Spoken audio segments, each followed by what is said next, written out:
that recovery is possible. And I'm 18 years struggling with an eating disorder, a proof of that. So it's true, it's possible, and it's damn well worth it. So I'll start with that. The next part that I'm going to, this is my book, and it's called Living Cancer Free. I'm a 15-year cancer survivor, too. It's like...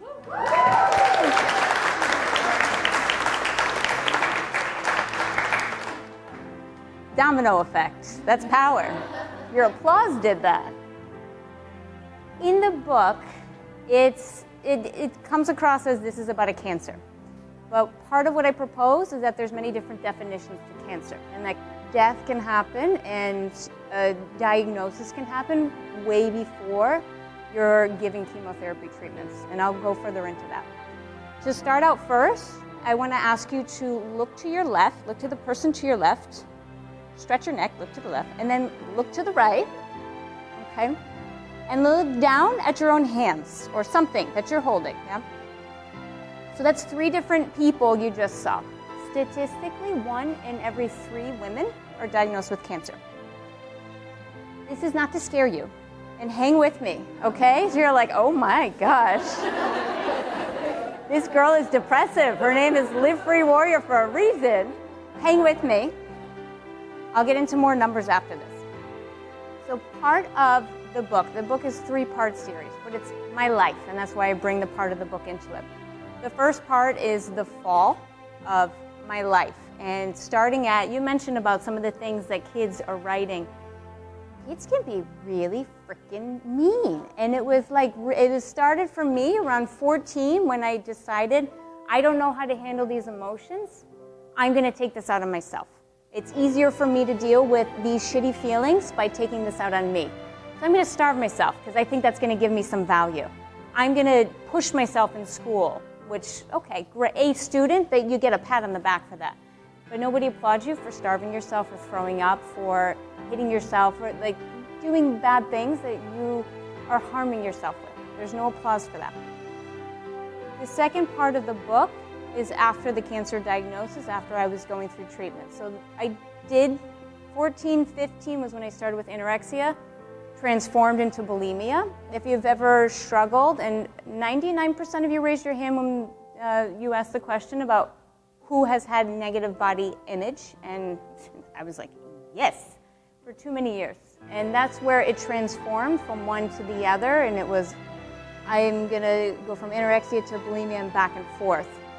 Transformed into alcoholism when I went away to college for the first time. Attempt 1 is what I call it in my book, because I drank too much. It was my way of numbing something else out. If you struggle with addictions, you trade one for the other sometimes. So when I wasn't throwing up or I wasn't trying to skip on meals, I was drinking, which is a double dose of really no bueno combination, because you're then just choosing to drink instead of eat. That was my choice. So a lot of the things that you mentioned, I related to. And it's those awkward feelings of seeing other people eating, and you start to pull yourself away, and you remove yourself from a lot of different situations. I wasn't hanging around with friends. I was drinking with my boyfriend at the time. And it got worse and worse and worse and worse until I had this giant thing in my neck. And I went back to, my family's home is in Connecticut, so I went back after failing out of school, pretty much. It was like right before the semester was going to end, and I was like, I've always been an A student. I can't do this. I need to go home now. So I left Northeastern University. I went back to Connecticut, and at that same time, I had this giant mass in my neck. And my mother said to me, you're going to the pediatrician. I was 17 at the time, so I still was like PD section, which ended up being a great thing for where I went for treatment. And I'll tell you why. And the doctor checked the bump in my neck, and it was like the size of a golf ball. Immediately sent me to Yale New Haven Hospital, had me do a CAT scan biopsy. A lot of not really fun things at 18 that you want to be doing, right? Ended up being a diagnosis for Hodgkin's lymphoma.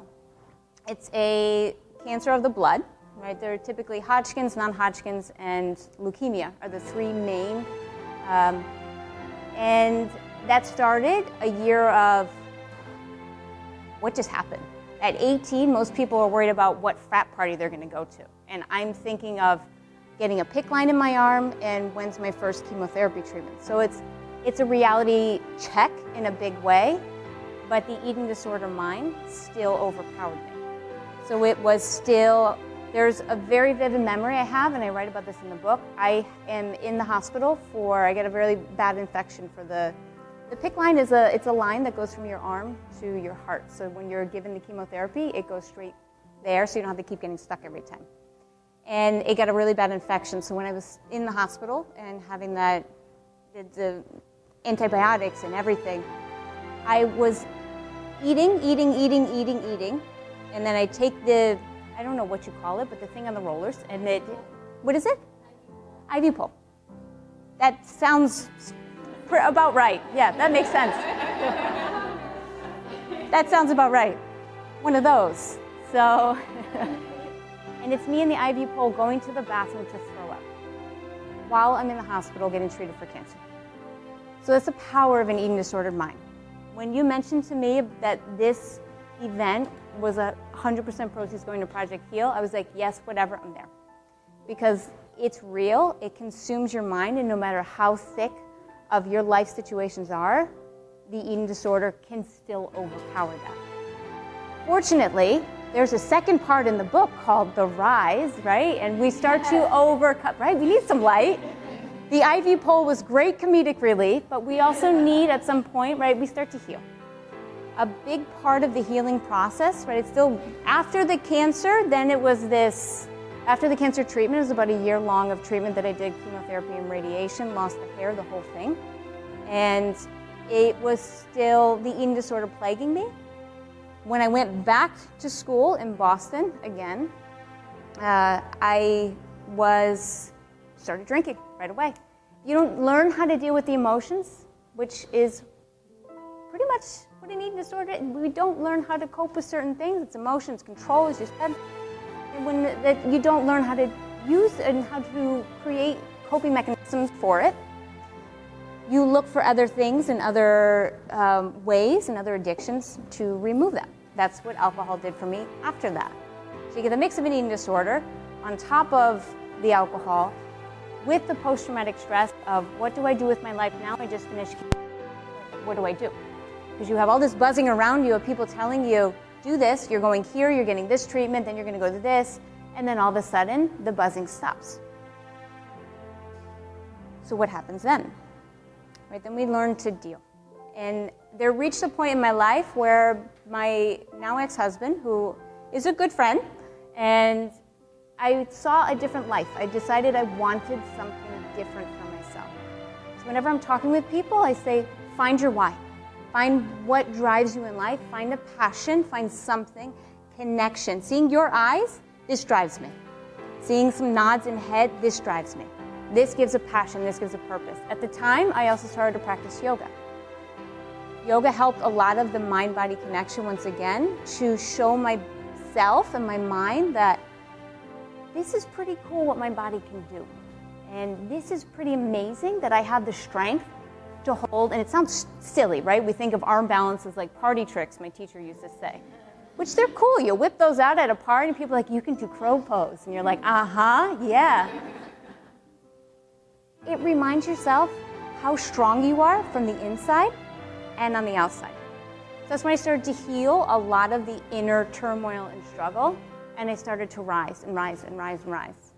And it was still a long path in there. When I got divorced, when I moved here to Miami about 5 years ago, guess what I fell back into? And it was my eating disorder again, because that's how I knew how to cope with these. So we go back to things until we learn the lesson. We talk about a lot of that with life and how we do these, until we close the circle, right? We're still creating the habitual patterns. It's a habit. So eventually, closing that circle, and it's really finding the purpose and finding the connection of my why and what I'm really passionate for, and learning to love myself for more than just my weight, than a number, than a salary, than a zip code, than a size, right? And creating a different value for ourselves. I promised you a light about the cancer number before, so I'm going to give it to you, okay? I'm a girl of my word. 5 to 10% of cancers, the cases, are genetic. That means that there's 90 to 95% environmental that we have within our control. So now my mission and my path and in my life is to empower others to take on healthier habits, be it in the mind, be it what we nourish, be it what we remove, right? And be it what we connect with and who we surround ourselves with. That's now my mission, and to empower others to do so.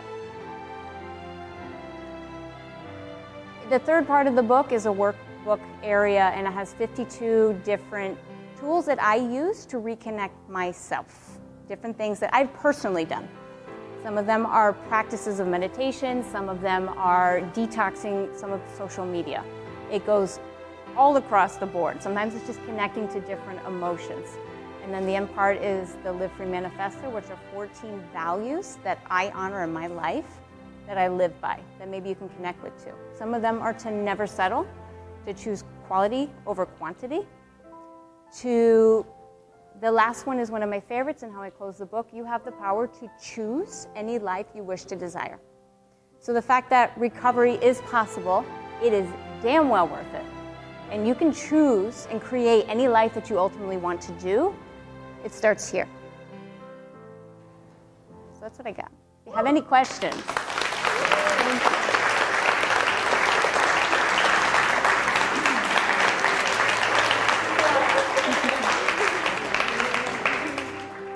And if you have any questions, feel free, or you can always send me a DM. On Instagram, it's Live Free Warrior. Email, livefreewarrior@gmail. Website, livefreewarrior.com. I think you get the picture. I'm a marketing major, so I branded across the board. And I have some copies of the book here if any of you are interested. There's also an ebook on Amazon too. You can grab yourself a card. But more than anything, thank you for being here, for being a part of this, for connecting. And thank you to Elizabeth for putting this together, Project Heal for being here. So thank you.